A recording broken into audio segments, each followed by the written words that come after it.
Donner sa moelle osseuse peut sauver des vies, mais un tiers des malades ne trouvent pas de donneur. Voilà pourquoi jusqu'à vendredi se tient la semaine nationale pour le don de moelle osseuse. Des bénévoles sont mobilisés ces jours-ci à la faculté de médecine de Lille pour sensibiliser l'opinion à leur histoire. Claire Chevalier, Antoine Morvan.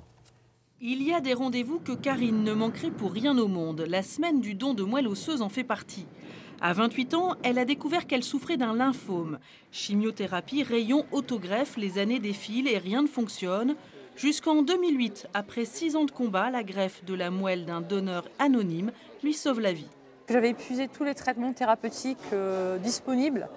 La seule chance de guérison qui s'offrait à moi, c'était la greffe de moelle osseuse.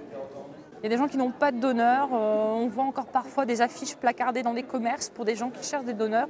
En 2014, on ne devrait plus voir ça aujourd'hui. Karine a eu de la chance. Une personne compatible était enregistrée sur le fichier mondial des donneurs. Aujourd'hui, elle raconte son histoire pour expliquer la simplicité de l'inscription et le déroulement du don. 2000 personnes sont en attente de ce don en France chaque année. Et en France, on n'a pas suffisamment de donneurs. Donc cette année, on est là pour vous recruter à nouveau. Marion, elle, s'est inscrite en 2010, touchée par l'histoire personnelle d'une collègue. 3 ans plus tard, un matin, le téléphone a sonné. On m'a appelé l'année dernière pour me dire qu'il y avait un receveur quelque part dans le monde qui avait besoin de moi pour essayer de vivre un peu plus longtemps et essayer de combattre la maladie. Donc voilà, j'ai dit ok, on y va. En même temps, on ne pense pas à soi, on pense surtout au receveur. Moi, je me pose beaucoup de questions parce que je ne sais pas qui c'est. Jamais je pourrais savoir qui c'est parce que bien sûr, c'est anonyme. Et moi, je pense souvent à lui et j'espère qu'il va bien là où il est. Voilà. Il existe 2 techniques pour donner, une par prélèvement sanguin en quelques heures, une par ponction directement dans l'os de la hanche sous anesthésie.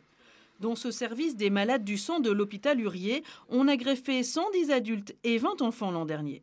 Pour des patients qui ont des maladies graves, telles que la leucémie aiguë par exemple, un des traitements qui peut guérir les malades, c'est de changer la moelle. En fait, tout simplement, on va enlever la moelle malade pour la remplacer par une moelle saine. Donc une greffe de moelle, c'est tout simplement, on va guérir notre malade par cette procédure.